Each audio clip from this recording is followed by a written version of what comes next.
Oke, assalamualaikum warahmatullahi wabarakatuh. Ujian akhir semester mata kuliah perekonomian Indonesia. Nama saya Loprianto, NIM 28921503334. Program studi manajemen kelas regular plus mata kuliah perekonomian Indonesia. Dosen pengampu Pak Dermainis SEMM. Untuk materi yaitu globalisasi ekonomi. Pendahuluan di sini dewasa kini kita mengalami berbagai perubahan, bukan hanya dalam negara namun juga internasional. Perubahan-perubahan itu terjadi bukan hanya dalam satu bidang, tetapi juga mencakup seluruh bidang seperti politik, ekonomi, pendidikan, sosio, budaya, dan teknologi. Perubahan-perubahan tersebut sering kita dengar dengan istilah globalisasi. Globalisasi yang mendunia tersebut sudah banyak membawa pengaruh baik positif maupun negatif, terutama di negara kita ini. Hampir semua aspek kehidupan masyarakat dipengaruhi oleh kehadiran globalisasi, yang beberapa menerimanya, bahkan beberapa juga menolaknya. Namun, masyarakat tidak dapat menolak pengaruh globalisasi itu karena globalisasi berjalan sesuai dengan perkembangan zaman.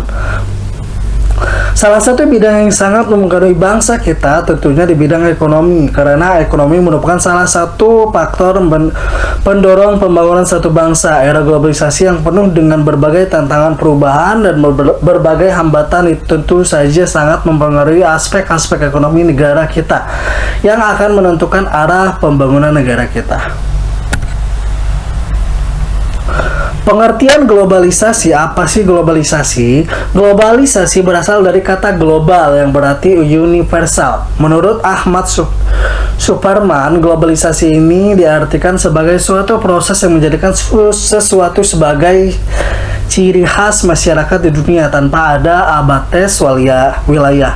Namun globalisasi juga diartikan berbeda-beda sesuai dengan cara pandang orang yang mengartikannya. Namun secara umum globalisasi diartikan sebagai peningkatan hubungan internasional di segala aspek yang mendunia tanpa mengenal batasan-batasan wilayah negara. Pengertian ekonomi, apa sih ekonomi itu? Kata ekonomi berasal dari bahasa Yunani yang terdiri dari oikos atau rumah tangga dan nomos ilmu yang berarti ilmu rumah tangga. Dari kata tersebut dapat kita artikan bahwa ekonomi adalah ilmu yang mempelajari tentang segala sesuatu atau aktivitas manusia. Ada berbagai pengertian yang dikemukakan oleh berbagai tokoh terkemuka. Di antaranya satu yaitu Adam Smith. Adam Smith yang mengatakan bahwa ekonomi ialah penyelidikan tentang keadaan dan sebab adanya kekayaan negara. Nah, sedangkan menurut Abraham Maslow meningkatkan bahwa ekonomi adalah salah satu bidang pengkajian yang mencoba menyelesaikan masalah keperluan asas kehidupan manusia melalui pengembelengan segala sumber ekonomi yang ada dengan berasaskan prinsip serta teori tentunya dalam suatu sistem ekonomi yang dianggap efektif dan efisien. Nah, sedangkan menurut Paul Samuelson mengatakan bahwa ekonomi merupakan cara-cara yang dilakukan oleh manusia dan kelompoknya untuk memanfaatkan sumber-sumber yang terbatas untuk memperoleh berbagai komoditi dan mendistribusikannya untuk dikonsumsi oleh masyarakat. Globalisasi ekonomi. Globalisasi ekonomi adalah gabungan dari dua kata yaitu globalisasi dan ekonomi. Dari pengertian-pengertian yang sudah dibahas sudah dapat kita ketahui makna dari kedua kata tersebut. Berarti dapat kita artikan bahwa globalisasi ekonomi adalah suatu proses atau keadaan ekonomi yang bersifat global, mengalami perubahan kegiatan perekonomian yang lebih terbuka tanpa mengenal batas-batas teritorial ataupun wilayah baik antar daerah maupun antar negara. Perubahan-perubahan tersebut terjadi dalam seluruh aspek perekonomian. Pada zaman dulu, ekonomi dijalankan dengan sangat sederhana, yaitu dengan barter. Namun, mengikuti perkembangan setelah munculnya uang di dunia, akhirnya negara memiliki mata uang dan sistem perekonomian masing-masing. Banyak perusahaan-perusahaan didirikan di negara lain. Kegiatan ini terus-menerus berkembang hingga banyak negara yang berinvestasi di negara lain.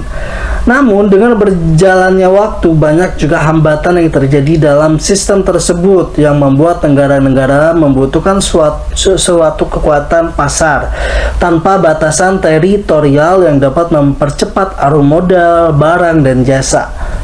Globalisasi ekonomi tersebut tentunya menunjukkan bahwa tidak ada negara yang dapat berdiri sendiri tanpa bantuan dan ketergantungan dengan negara lain. Sehingga dengan globalisasi ekonomi tersebut terciptalah perdagangan internasional yang mengadakan pertukaran barang dan jasa antar negara. Globalisasi ekonomi dapat saja terjadi di bidang ekspor, impor, tenaga kerja, dan permodalan antar negara lainnya.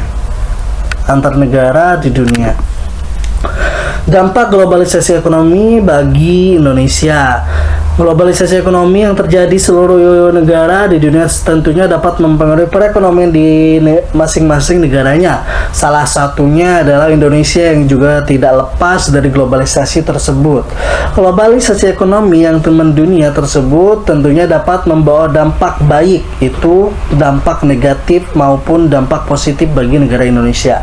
Globalisasi ekonomi dapat membuka peluang pasar produk dalam negeri ke pasar internasional yang akan bersaing dengan produk-produk luar lainnya. Selain itu, globalisasi ekonomi juga dapat membuka peluang bagi masuknya produk-produk global ke dalam pasar domestik. Dampak positif globalisasi ekonomi bagi Indonesia tentunya dapat memotivasi sumber daya manusia dalam meningkatkan kualitasnya. Salah satunya yaitu dengan adanya tenaga kerja Indonesia yang bekerja di negara lainnya, sehingga meningkatkan devisa negara yang dapat mempengaruhi peningkatan pendapatan negara lain. Selain itu, globalisasi dapat meningkatkan terbukanya lapangan pekerjaan dari adanya perusahaan-perusahaan yang ada di Indonesia. Globalisasi ekonomi tentunya juga dapat memudahkan masuknya berbagai teknologi yang dapat meningkatkan ilmu pengetahuan, juga memudahkan barang konsumtif yang semakin mudah untuk diperoleh masyarakat Indonesia.